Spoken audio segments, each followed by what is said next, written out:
Yo, what's up? Another day, another active day. And day 27 na tayo ngayon. Ngayon ay, anong oras na? 5:30. Tatakbo ulit kami ng 5K dito sa lake. Parang ang pogi ko dito sa buko. Let's go. 5K! Let's go! Woo!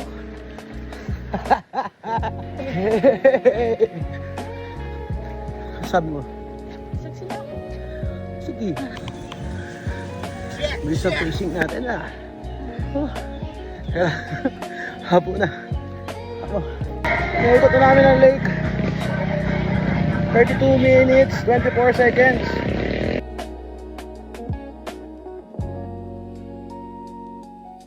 Sabi mo sa experience? Okay lang. Kailangan lang pa ng tubig. Kailangan natin mag-rehydrate. Diba?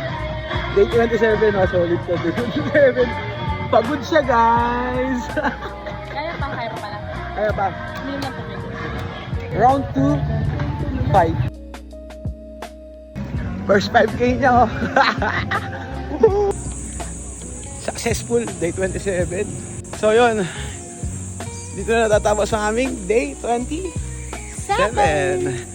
Kita-kits ulit tayo sa day 28. Peace out. 6K na.